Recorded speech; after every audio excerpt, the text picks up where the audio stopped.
दोस्तों निफ्टी 50 का ये 15 मिनट का चार्ट है आपके सामने। और निफ्टी में बैंक निफ्टी के जैसे ही आज बहुत अच्छी रैली हमें देखने को मिली। और जैसे हम कई दिनों से कह रहे थे कि निफ्टी में और बैंक निफ्टी में दोनों में भी डिमांड लेवल शुरू हो चुका है। और वो कहाँ से शुरू हो गया ये भी मैंने आपको समझा दिया था। लेकिन हमारे जो न्यू कमर्स हैं, जो हमारे नए दोस्त हैं, जो आज ही इस वीडियो पे आए हैं, उन्हें पता नहीं, तो उनके लिए मैं आपको बताऊंगा कि वो कहाँ से शुरू हुआ था। देखिए दोस्तों, ये यहाँ से शुरू हुआ था, इस लेवल से निफ्टी जैसे ऊपर गया और यहाँ पे नीचे आया। अब इस लेवल की जब तक वो ऊपर रहेगा तब तक हमें डिमांड लेवल मिलेगी। अब यहाँ से वो ऊपर गया है। अब मंडे के दिन निफ्टी मुझे नहीं लगता कि बहुत ज़्यादा नीचे आ सके, ठीक है। और आ गया तो कम से कम इतना आएगा, ठीक है। उसके बाद अगर वो यहाँ से ऊपर चला जाता है, ठीक है, तो हम फिर भी कहेंगे कि यहाँ पे डिमांड कंटिन्यू चालू है। यहाँ से यहाँ तक भी आ गया, लेकिन अब इस लेवल को ब्रेक नहीं करते हुए ऊपर चला गया है, तो भी हम कहेंगे डिमांड चालू। बस उसे क्या करना चाहिए कि यहाँ से नीचे आके इस वाले लेवल को ब्रेक नहीं करना चाहिए, ठीक है। और यहाँ से फिर ऊपर जाके इस तरीके से ऊपर जाते रहना चाहिए। जिस दिन निफ्टी इनमें से किसी भी लेवल को ब्रेक करके नीचे आएगा ना, किसी भी लेवल को, इस लेवल को, इस लेवल को, इस लेवल को, जैसे कि समझ लीजिए कि यहाँ तक गया और यहाँ से उसने इस लेवल को ब्रेक करके इसके नीचे क्लोज दिया, और दूसरे दिन अगर इसके ऊपर नहीं जा रहा, तो यहाँ पे हम क्या समझेंगे कि यहाँ पे सप्लाई शुरू हो गया। बस हमें कंफर्मेशन लेना है। तो दूसरे दिन हम वेट करेंगे, और जैसे ही वो यहाँ से नीचे आता है, फिर ऊपर नहीं जा रहा है, तो हम समझ लेंगे कि यहाँ पे सप्लाई शुरू हो गया। तो डिमांड और सप्लाई की जो जानकारी है वो आपको होना बहुत ही ज़्यादा ज़रूरी होता है कभी भी मार्केट में ट्रेडिंग करते हो। खास करके जो एफएनओ में ट्रेडिंग करते हैं, लॉन्ग टर्म में स्विंग ट्रेडिंग करते हैं, मतलब मंथली एक्सपायरी पे काम करते हैं, ठीक है। तो अगर आप एफएनओ में कॉल साइड पे जाते हैं, अगर आपको लग रहा है कि बैंक निफ्टी ऊपर की तरफ ही जाएगा, तो इसके कंफर्मेशन के लिए या फिर कॉन्फिडेंस के लिए आपको इस तरीके से डिमांड और सप्लाई की अच्छी जानकारी होना बहुत ज़्यादा ज़रूरी है, और जो कि हम हमारे चैनल पे ज़्यादा से ज़्यादा देने की कोशिश करते हैं, ठीक है दोस्तों। कोशिश हम ज़रूर करते हैं कि आप तक ये जानकारी मिले। तो दोस्तों, मैं हूँ श्री शैल और आप सभी का स्वागत करता हूँ आपके अपने YouTube channel trade with attitude. आज के इस एपिसोड में निफ्टी 50 में मैं आपको 8 पैटर्न सिखाऊंगा, जो पैटर्न 1 मिनट में हमेशा बनते हैं। निफ्टी में बनते हैं, बैंक निफ्टी में बनते हैं, क्रूड ऑयल में बनते हैं, फॉरेक्स में बनते हैं, गोल्ड में बनते हैं, किसी भी क्रिप्टो करेंसी में भी बनते हैं, किसी भी चार्ट पैटर्न पे ये पैटर्न बनते हैं। सॉरी। और ये पैटर्न बहुत ज़्यादा कारगर काम करते हैं, ठीक है। तो इससे पहले कि हम वीडियो में आगे बढ़े, 15 मिनट के इस चार्ट में मैं आपको यहाँ पे समझाऊंगा सपोर्ट और रेजिस्टेंस निकाल के कि हमें मंडे के दिन हमारी सोच सपोर्ट रेजिस्टेंस लेवल को लेकर किस तरीके से होनी चाहिए। देखिए, ये हो गया हमारा रेजिस्टेंस और ये हो गया हमारा सपोर्ट हम इस रेड से लेंगे, क्योंकि यहाँ पर भी है, ठीक है। और पुल बैक हम इसे ले लेंगे।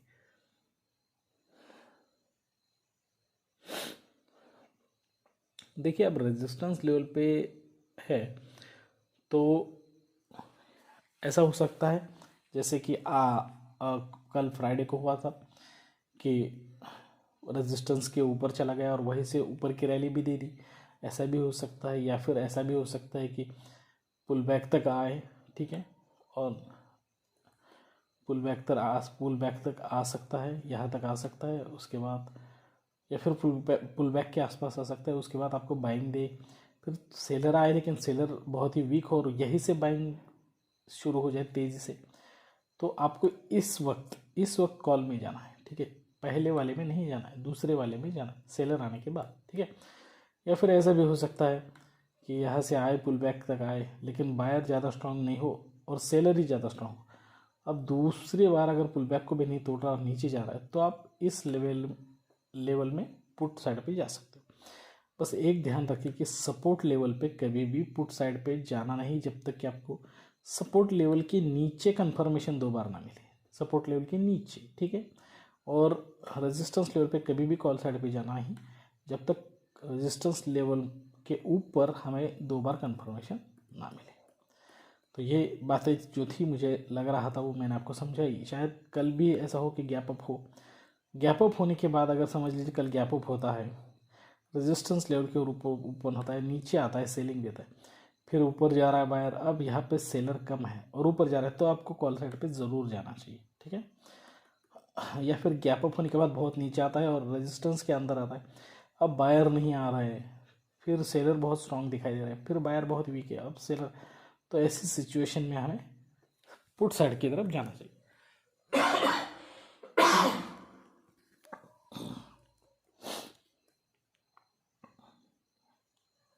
तो देखिए जो भी सिचुएशन आपके सामने बनेगी उस सिचुएशन में सिर्फ ये देखिए कि कौन ज़्यादा पावरफुल है, बायर ज़्यादा पावरफुल है या सेलर ज़्यादा। और उसके बाद जैसे कि पैटर्न में अभी समझाऊंगा मैं आपको किस तरीके से बाय करना चाहिए और किस तरीके। तो चलो पैटर्न देखते हैं। देखिए पहले अगर 1 मिनट में निफ्टी या फिर बैंक निफ्टी आपको बाइंग की रैली देता है और दोबारा अपने ओपनिंग लेवल पे आकर स्टॉप लॉस हिट करता है, अब उसे ऊपर जाना है तो थोड़ा ऊपर जाएगा, नीचे आएगा, फिर इस लेवल को ब्रेक करेगा। अब अगर वो इस लेवल से ऊपर नहीं जा रहा, ठीक है, ठीक है, नीचे नहीं आ रहा, सॉरी ऊपर नहीं, नीचे नहीं आ रहा, तो हमें यहाँ पे क्या समझ में आ गया कि यहाँ पे बायर स्ट्रॉन्ग है, तो हमें बाय ऑन डीप करना चाहिए, मतलब निचली लेवल पे बाय करना चाहिए, ठीक है। और ये पैटर्न अगर सपोर्ट लेवल पे बने तो बहुत ही ज़्यादा कारगर। साथ ही साथ पीसीआर रेशो भी देखना मत भूलिए, पीसीआर रेशो बहुत ही ज़्यादा इंपॉर्टेंट होता है दोस्तों। पीसीआर रेशो कैसे देखना है, क्या देखना है, अगर आपको पता नहीं है तो उसका वीडियो मैं आउटरो में रखूँगा, वो वीडियो बिल्कुल भी स्किप ना करते हुए देखिए, बहुत ही कारगर साबित होता है, ठीक है। अब देखिए दूसरा, ओपनिंग में ओपन होता है, बाइंग देता है, स्टॉप लॉस हिट करता है, अगर उसे नीचे आना है थोड़ा ऊपर जाएगा, फिर नीचे आएगा, अब ऊपर नहीं जा रहा, उस ओपनिंग वाले लेवल को अगर ब्रेक नहीं करना, तो यहाँ से नीचे की तरफ अगर आ रहा है तो हमें यहाँ पे क्या समझ में आ गया कि यहाँ पे सेलर ज़्यादा स्ट्रॉन्ग है, तो हमें बाय ऑन टॉप करना चाहिए, मतलब पुट लेना चाहिए लेकिन टॉप पे लेना चाहिए, ठीक है। और ये अगर समझो रेजिस्टेंस लेवल पे या फिर पुल बैक के ऊपर अगर बने तो बहुत ज़्यादा कारगर साबित हो सकता है। अब तीसरा, ओपनिंग में ओपन होता है, बाइंग कर लेते हैं, अब नीचे नहीं आ रहा है, थोड़े से सेलर आए फिर बायर ऊपर गए, अब इसके नीचे नहीं आ रहे, मतलब सेलर वीक है, बायर स्ट्रांग है। अगर इस तरीके से पैटर्न बनता है तो आपको समझ में आता है ना कि यहाँ पे बायर ज़्यादा स्ट्रांग है, तो आप चाहो तो इस लेवल पे भी बाय कर सकते हो, बाय ऑन डिप, या फिर इस डिप पे बाय कर सकते हो, ठीक है। लेकिन बाय कॉल साइड पे जाते वक्त डीप लेवल पे बाय करना, ठीक है, ओके। अब देखो कि अगर ओपन होता है और ओपनिंग लेवल को ही ब्रेक करके नीचे आता है, ये उसका ओपनिंग लेवल है, नीचे आ गया, अब उस लेवल को ब्रेक नहीं कर रहा, ऊपर जा रहे बायर, लेकिन दोबारा सेलर ज़्यादा पावरफुल हो गए, फिर बायर वीक, सेलर ज़्यादा पावरफुल, फिर बायर वीक। यहाँ पे आपको समझ में आ गया कि यहाँ पे सेलर ही ज़्यादा पावरफुल है। पहले बाइंग की रैली दी, सबको ट्रैप करा, फिर नीचे तक सेलिंग दी, तो यहाँ पे बहुत सारे रैंडम सेलर आ गए कि अब नीचे गिरेगा गिरेगा गिरेगा, फिर ऊपर आया, यहाँ पे जो भी नए सेलर आए थे यहाँ से उनसे भी के स्टॉप लॉस हिट कराया, ठीक है। अब यहाँ पे सेलर तो सभी चल निकल गए, यहाँ पे बायर आ गया, अब यहाँ पे नीचे आ गए, फिर सभी बायर का स्टॉप लॉस हिट कराए, बस यही करता है मार्केट, ये पैटर्न उसी पे है, समझे। अब देखिए यहाँ पे हमें क्या पता चलता है, यहाँ पे सेलर ज़्यादा स्ट्रांग है, तो हमें सेल ऑन टॉप करना चाहिए, सेल ऑन टॉप करना। देखिए कन्फर्मेशन लेने के बाद, पैटर्न कंप्लीट होने के बाद अगर आप एंट्री करोगे ना तो आप दिन के 200, 300, 400, 500 भी पॉइंट कमा सकते हैं, लेकिन कन्फर्मेशन से पहले एंट्री करोगे तो स्टॉप लॉस हिट होंगे, समझे। तो इसलिए जल्दबाजी मत करो, मार्केट में है, मार्केट चल रहा है सामने, तो ऐसा लग सकता है हमें कि मेरे हाथ से अपॉर्चुनिटी जा रही है, अब मैं ट्रेड ले ही लूँ, लेकिन इसी तरीके की गलती मत करना। मार्केट कभी भी अपॉर्चुनिटी जाने नहीं देता, आपको अपॉर्चुनिटी देगा, पेशेंस वाले आदमी को तो हमेशा देगा, समझे। अब देखिए यहाँ पे अगर मार्केट ओपन होता है 1 मिनट में, बैंक निफ्टी जो भी हो, फॉरेक्स क्रूड ऑयल कोई भी हो, ठीक है, यहाँ से नीचे आता है, फिर यहाँ पे आकर स्टॉप लॉस हिट करता है, अगर उसे ऊपर जाना है तो थोड़ा नीचे आएगा, फिर ऊपर आएगा, अब यहाँ से नीचे नहीं आ रहा, ठीक है, तो हमें यहाँ पे क्या समझ में आ गया कि यहाँ पे बायर ज़्यादा स्ट्रॉन्ग है, तो हमें बाय ऑन डीप करना चाहिए, और साथ में साथ स्टॉप लॉस लगाइएगा। स्टॉप लॉस लगाना बिल्कुल भी ना भूलें और 25 पॉइंट आते ही अपना टारगेट अचीव कर लीजिए।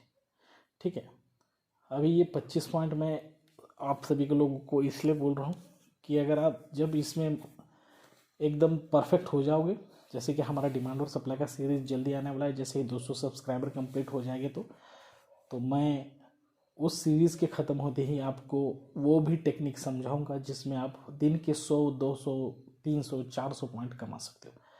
ठीक है, इसी पैटर्न की मदद से। तब तक के लिए आपकी प्रैक्टिस के लिए सिर्फ 25 पॉइंट लेते रहिए, पैटर्न के हिसाब से प्रैक्टिस करिए। और जो लोग वन लॉट में अभी भी नहीं काम कर रहे हैं तो वो पहले पेपर ट्रेडिंग करें, और मैं सबको यही सलाह दूंगा कि पहले पेपर ट्रेडिंग करें और उसके बाद वन लॉट में काम करें। ठीक है, और जब तक आपका कॉन्फिडेंस नहीं बढ़ता अपनी क्वांटिटी को महत्व ना दीजिए, आपके क्वालिटी, आपके जो एकदम क्वालिटी ट्रेड है वो कैसे बनेंगे इस पे काम करें। तो ये अगर देखिए अभी पैटर्न में आगे बढ़ते, दूसरा पैटर्न यहाँ पर अगर सेलिंग देता है, स्टॉप लॉस हिट करता है और अब उसे नीचे आना है तो यहाँ से ऊपर जाएगा, फिर यहाँ से नीचे आएगा, अब ऊपर नहीं जा रहा। ठीक है, यहाँ से ऊपर नहीं जा रहा, तो यहाँ पे हमें क्या पता चला कि यहाँ पे सेलर बहुत ज़्यादा है, तो यहाँ पे हमें सेल ऑन टॉप, मतलब पुट बाय करना है तो टॉप पे जाके पुट बाय करना है। और साथ ही साथ पीसीआर रेशो देखना मत भूलिए।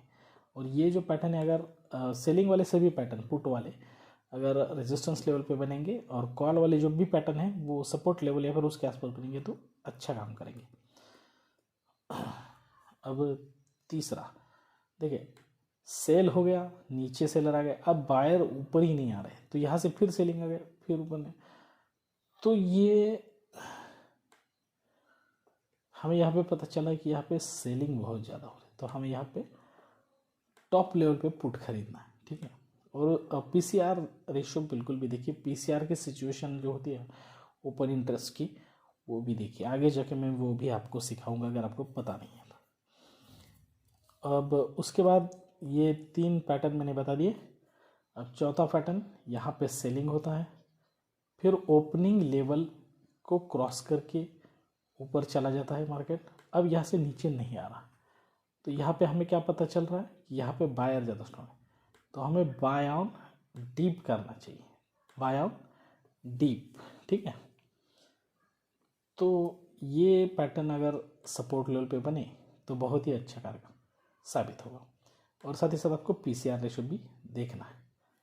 तो ये सब चीज़ें यहाँ पे मैंने समझाई आपको, मैंने 8 पैटर्न समझाए, सपोर्ट रेजिस्टेंस लेवल पे किस तरीके से हमें मंडे को सोचना है ये समझा।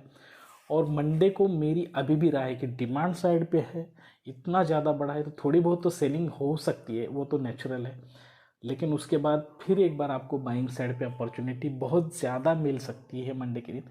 तो उस हिसाब से अपॉर्चुनिटी ढूंढिए, पैटर्न्स देखिए, और जब आपको ऐसी सिचुएशन मिले जहाँ से एंट्री करने के बाद आपको स्टॉप लॉस ट्रिगर नहीं होने वाला है और बहुत ज़्यादा पॉइंट्स मिलने वाले हैं आपको, तो ऐसी सिचुएशन ढूंढिए मार्केट में और वहाँ पे एंट्री कर लीजिए, टारगेट अचीव हो जाएगा तो निकल जाए।